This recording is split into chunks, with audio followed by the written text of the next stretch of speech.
میں چونکہ چیزوں کا مطالعہ کرنے کا بڑا شوقین ہوں، تو میری والدہ داخل تھیں کئی سال پہلے ہسپتال میں، تو مجھے اس ہسپتال میں کچھ دن رہنا پڑا۔ ایک پرائیویٹ ہاسپٹل تھا، تو اس میں انہوں نے جگہ جگہ لکھ کے لگایا تھا ملازمین کو بخشیش نہ دیں، ہم ان کو بڑی اچھی معقول تنخواہ دیتے ہیں، سیلری بڑی عمدہ ہے، تو لوگ بخشیش نہ دیں۔ میں نے جو مینجمنٹ کے لوگ تھے ہاسپٹل کی، ان میں سے ایک سے میں نے کہا کہ اگر کوئی بندہ اپنی خوشی سے دینا چاہے تو آپ نے بڑا موٹا لکھ کے لگایا برائے مہربانی ان کو بخشیش نہ دیں۔ اس نے بڑی قیمت، سادہ آدمی تھا پر میری بڑی اس نے مجھے بات بتائی، مجھے نفع ہوا۔ کہنے لگے مولوی صاحب، جب کچھ امیر لوگ ہسپتال میں مریض لے کے آتے ہیں تو وہ صفائی والے کو پہلے ہی 500 روپیہ دکھا لیتے ہیں آتے ہی، پھر وہ جیسے آواز دیتے ہیں صفائی والے فٹافٹ اندر آتے ہیں، ان کا کمرہ صاف کرتے ہیں۔ تو سارے تو بیچارے اتنے مالدار نہیں ہوتے کہ آتے ہی پہلے کام والے کو 500 دیں۔ پھر نقصان کیا ہوتا ہے کہ یہ جن کی ذمہ داری ہے بہت ساری ڈیوٹیاں کرنے کی، یہ ڈیوٹی نہیں کرتے، یہ پلٹ پلٹ کے ان کی طرف دیکھتے ہیں جن کے گھر سے سالن صحیح آتا ہے، ادھر ان کی توجہ زیادہ ہو جاتی ہے، جو نوٹ ان کو زیادہ دکھاتے ہیں، جو پھل لے کے آتے ہیں تو آدھا ان کو دیتے ہیں۔ تو ہم یہ کہتے ہیں یہ کام ہی نہ کرو، یہ اپنی تنخواہ پہ کام کریں تاکہ ہر آنے والے کا درد سمجھیں، ہر ایک کو یکساں یہ سروسز فراہم کریں۔ تو ہم یہ کام کرتے ہیں۔ ہم ایم پی اے کے اور کسی سے ہمارا تعلق نہ بنے تو ہم جناب اس کے ڈرائیور سے ہی تعلق بنا لیتے ہیں، ہم وہ جو آپریٹ کرنے والا ہوتا ہے ٹیلی فون اسی سے بڑا تعلق بناتے ہیں، اس کو مٹھائی کا ڈبہ جلدی پہنچا دیتے ہیں۔ تو اسی طرح سے بڑے لوگوں کی اولادوں کو بگاڑا جاتا ہے۔ حضرت عاصم بن عمر رضی اللہ تعالیٰ عنہ، یہ سیدنا فاروق اعظم کے بیٹے تھے، مصر گئے تو لوگوں کو پتا چلا حضرت عمر کے بیٹے آئے، لوگوں نے تحفے دیے، بڑی بڑی چیزیں آپ کو دی، حضرت عمر کا بیٹا آیا ہے، بڑے گفٹ دیے۔ تو صاحبزادے واپس آئے تو ان کے پاس بڑے تحائف تھے۔ سیدنا عمر فاروق رضی اللہ تعالیٰ عنہ نے دیکھا تو فرمایا ادھر لانا تحفے۔ کعبہ جی لوگوں نے مجھے دیے ہیں۔ فرمایا تو نے کیوں بتایا تھا کہ میں امیر المومنین کا بیٹا ہوں؟ کہ حضور ان کو ویسے ہی پتا چل گیا۔ فرمانے لگے پتر یہ تحفے تمہیں اس لیے ملے ہیں کہ تم امیر کے بیٹے ہو، یہ تحفے تمہارا حق نہیں، چونکہ تمہیں اس کرسی کی وجہ سے ملے ہیں اور یہ کرسی مسلمانوں کی ہے، لہذا یہ حق بھی مسلمانوں کا ہی ہے، یہ لا سارے مال غنیمت میں جمع کیے جائیں گے۔ آپ اپنے گھر سے جب احتساب شروع کرتے ہیں، اپنے گھر سے، اور یہ یاد رکھیں یہ جو لوگ آتے ہیں آپ کے بچوں کو نوازنے کے لیے، یہ انہیں خراب کرتے ہیں، بگاڑ پیدا کرتے ہیں، یہ عجیب و غریب سی چیزوں میں مبتلا کر دیتے ہیں، بچوں کا نقصان ہوتا ہے کل کلام۔ پھر جو شاپر اچھا لے کے آئے پیر صاحب کے بچے ذرا اس سے پیار سے ملتے ہیں، نقصان ہو جاتا ہے، یہ دستے نگر ہو جاتے ہیں، یہ لوگوں کی طرف جیتے ہیں، دوسروں پہ ڈیپینڈ کرنے لگتے ہیں۔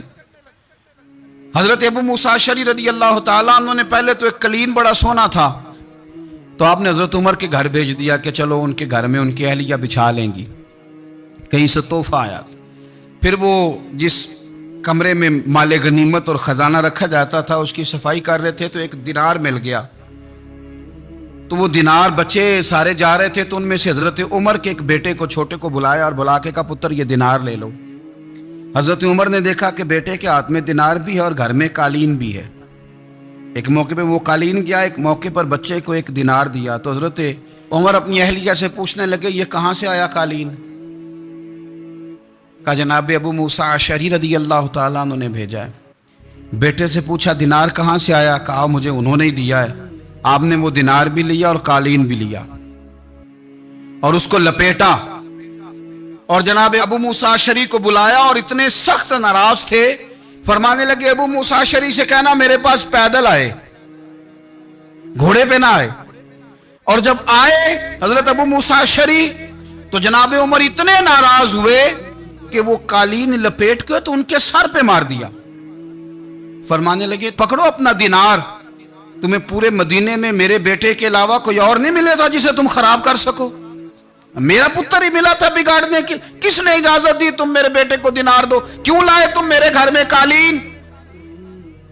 حضرت عمر فاروق رضی اللہ تعالیٰ عنہ فرمانے لگے میں زمین پہ سونے کا عادی ہوں، زمین چٹیل بھی ہو تو رب کا بندہ بن کے سوتا ہوں تو اللہ مجھے آرام اور سکون کی نیند عطا فرما دیتا ہے، مجھے تمہارے مخملوں کی اور قالینوں کی ضرورت نہیں ہے.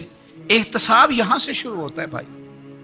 یہاں ہم نہ اپنے گھر میں بیٹھ کے مایوس باتیں کرتے ہیں، اور فلانے کے بچے کہاں پہنچ گئے، فلانے کے بعد بڑا پیسہ آ گیا، میں کچے مکان میں رہوں، میں یہ کروں، دیکھو مجھے نہیں سہولی. یہ تو آپ مایوسی والی باتیں کر رہے ہیں، یہ تو آپ کمزور باتیں کر رہے ہیں. یہ تو اس طرح کی باتیں تو ہارے ہوئے لوگ کرتے ہیں. اس طرح کا لب و لہجہ تو ان لوگوں کا ہوتا ہے جو احساس کمتری کا شکار ہوتے ہیں. یہ آپ نے کس طرح کا لب و لہجہ، اور اپنے بچوں کو آپ بھکاری بنا رہے ہیں تاکہ دوسروں کو دیکھیں تو مایوس ہو جائیں. اٹھ باندھ کمر کیوں ڈرتا ہے، پھر دیکھو خدا کیا کرتا ہے.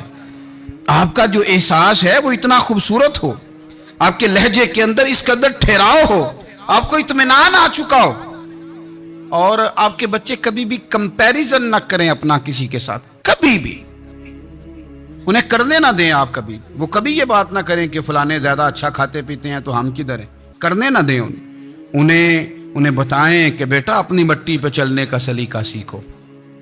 سنگ مرمر پہ چلو گے تو پھسل جاؤ گے. ان کو بتائیں کہ جو تمہارے پاس ہے یہ خدا کا عطیہ ہے، اسی پر تم نے قناعت کرنی. کبھی بھی. حضرت زید بن حارثہ سے نبی پاک صلی اللہ علیہ وسلم کو بڑا پیار تھا. پھر ان کے بیٹے حضور کے غلام زادے حضرت اسامہ بن زید کے ساتھ بھی حضور بڑا پیار کرتے.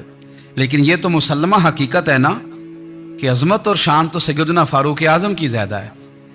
امت کا اتفاق ہے کہ نبیوں کے بعد سب سے بڑا درجہ جناب صدیق اکبر کا، اور پھر اللہ نے مقام عطا کیا حضرت فاروق اعظم کو. یہ بڑے لوگ تھے.